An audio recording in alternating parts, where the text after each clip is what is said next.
आलोक राज बने बिहार पुलिस महानिदेशक। पूर्व डीजीपी आरएस भट्टी को भावुक विदाई।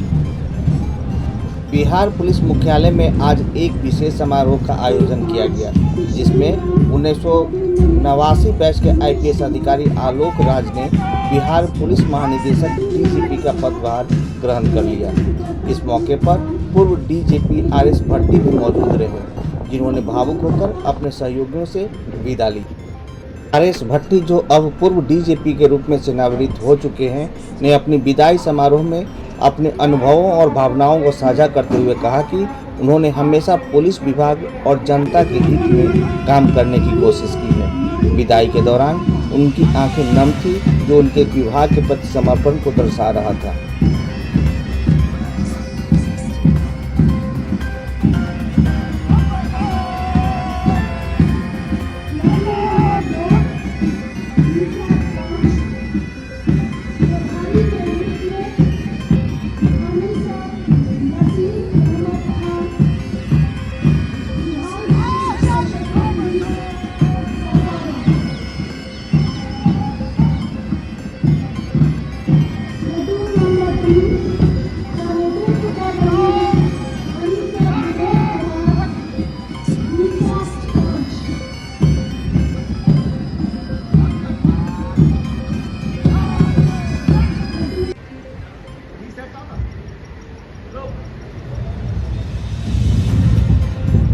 बोलता हूं तो सबसे पहले मेरे लिए बिहार पुलिस का जवान,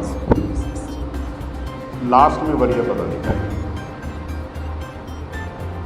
और मैंने उन्हीं को केंद्र बिंदु बना के जो भी काम करने का प्रयास किया, कुछ बातों का उल्लेख इन्होंने किया, वो सब आप देखते रहिए, समझते रहिए। लेकिन ये मेरी बुनियादी समझ यही है कि न्याय का पहला द्वार और सबसे महत्वपूर्ण द्वार थाना है और पुलिस है। अगर वो ठीक से सक्षम रूप से काम करे तो सारी न्याय की व्यवस्था अच्छे चलेगी। हमने जो भी काम करने का प्रयास किया, अगर उसको आप समझेंगे पूरी अच्छे से, तो उसमें आपको दिखेगा कि थाना में काम कैसे ठीक हो, इस पर ध्यान दिया। आम नागरिक को कैसे सुविधा मिले, इस पर ध्यान दिया। जो इन्होंने 112 की बात कही कि आज 5000 लोग वो सेवा ले रहे हैं, आप सोचिए कि ये कितनी बड़ी बात है लोगों के लिए। कोई आपातकालीन स्थिति में फ़ोन करें और 20 मिनट से कम में पुलिस पहुँच जाए। ये आज से 2 साल पहले ये नहीं हो रहा था, लेकिन ये यही बिहार पुलिस है जिसने कर दिखाया। तो मेरा जो विश्वास है वो बिहार पुलिस से हमेशा बढ़ता ही गया, और मेरा इसी के कारण काम में मन लगता था।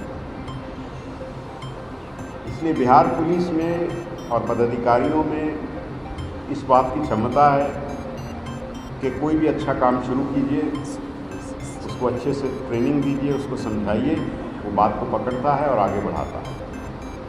आम नागरिकों के प्रति भी हम प्रचार कम में विश्वास रखते हैं, बहुत प्रचार नहीं करते, लेकिन मुझे लगता है लोग देखते होंगे या अनुभव करते होंगे कि थाना में आम आदमी जाए तो उसकी क्या क्या समस्याएं हैं, उसका कैसे हम समाधान करें। हमने कहा कि भाई free registration of complaints and crime होना चाहिए। 1.5 साल पहले से हम इस पर काम कर रहे हैं। तो थाना में कोई जाए, उसकी शिकायत ली जाए, उसको रिसीव दी जाए, जहाँ प्राथमिकी बनती हो प्राथमिकी दर्ज की जाए और उसको तंग नहीं किया जाए। थानों में जो स्टेशन डायरी हमने डिजिटाइज कर दी, यानी कि कोई पेंडिंग नहीं रहेगा, जो आएगा शिकायत वो दर्ज होगी। और ये मुझे इस बात का काफ़ी संतोष है कि थानों में जो शिकायतें हमारे पास आती थी, उसमें करीब 2022 की तुलना में करीब 40% कम शिकायतें आ रही हैं, और ये शिकायतें करीब बंद हो गई हैं। बहुत कम शिकायतें हैं कि थाना में शिकायत नहीं दी जा रही। हाँ, अब जो शिकायतें हैं वो कुछ और बात की हैं कि अनुसंधान जल्दी होना चाहिए और फास्ट हो, ये आरोप का सही है गलत है, वो अपनी जगह है। लेकिन ये शिकायतें करीब करीब समाप्त हो गई या बहुत कम हो गई कि थाना में शिकायत नहीं ली जाती, क्योंकि ये मेरा मानना है कि नागरिक का अधिकार है और हमारी कानूनन जवाबदेही है कि हम नागरिक की कंप्लेंट को रिसीव करें और उसके बाद जो कार्रवाई करें, और हम पारदर्शी तरीके से लोगों को बताते भी हैं।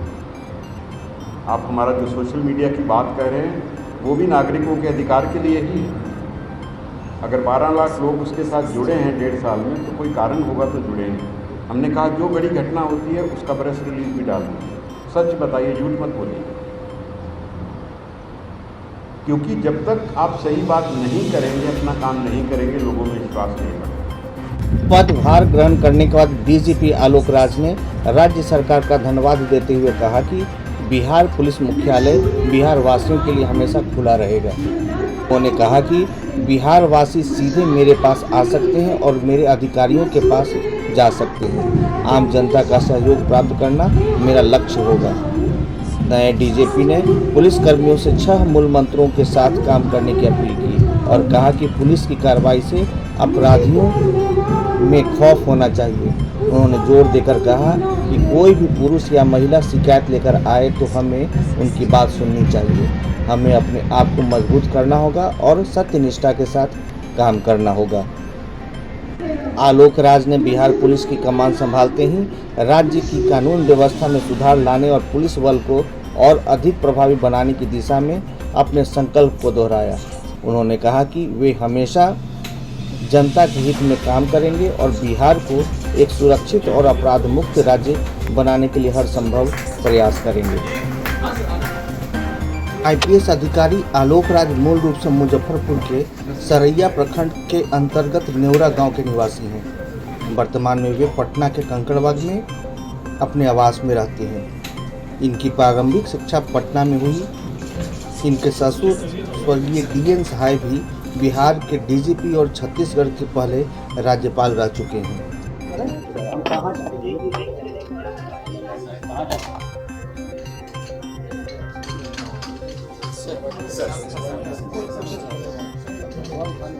सर आज किस तरीके से प्राथमिकता है और किस तरीके से? सर्वप्रथम तो मैं राज्य सरकार का आभार व्यक्त करता हूं और मैं बिहार वासियों को ये कहना चाहता हूं कि पुलिस मुख्यालय, पुलिस महानिदेशक का कार्यालय कक्ष ये बिहार वासियों के लिए खुला है। मेरा ये उद्देश्य होगा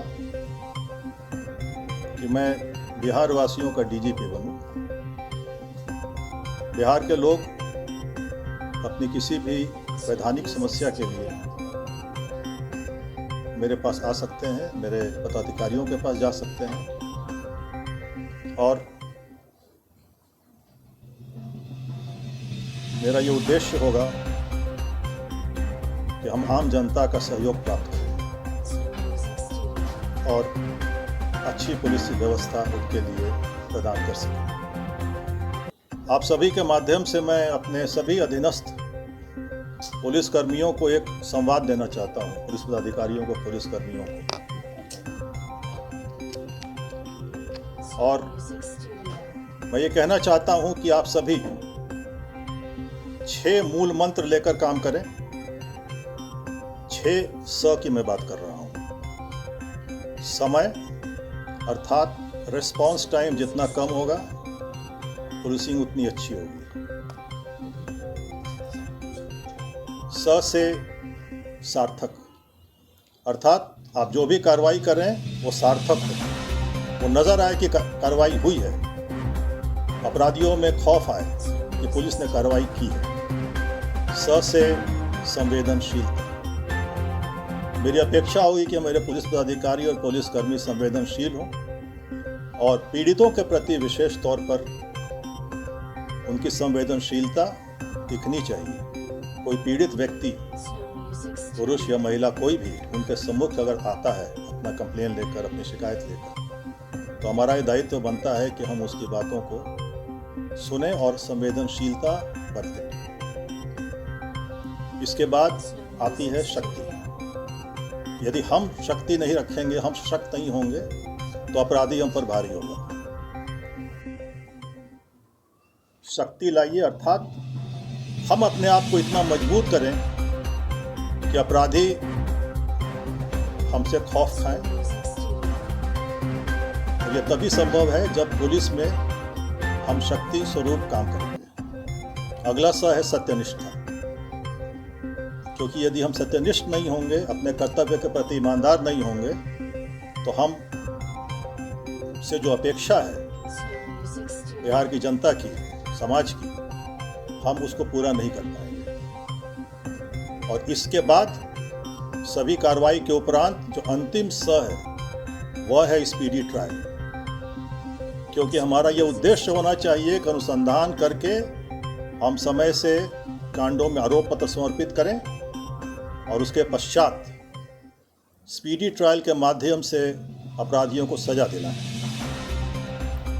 तो हमारा फोकस एरिया होगा प्रिवेंटिव पुलिसिंग, अर्थात निरोधात्मक पुलिसिंग की कार्रवाई।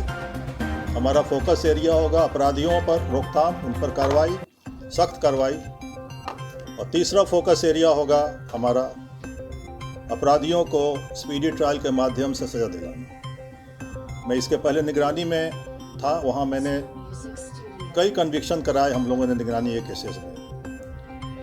इसी तरह से यहाँ भी मैं सभी अपने पदाधिकारियों को संदेश देना चाहता हूँ कि आप स्पीडी ट्रायल के माध्यम से अपराधियों को सजा दिलाएं।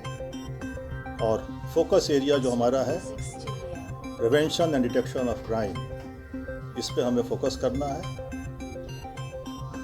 मैं एक बार फिर से समस्त बिहार वासियों को आपके चैनल के माध्यम से ये कहना चाहता हूँ कि वे पुलिस के साथ सहयोग करें और बिहार की जनता और पुलिस साथ साथ मिलकर काम करेगी। धन्यवाद। जय हिंद।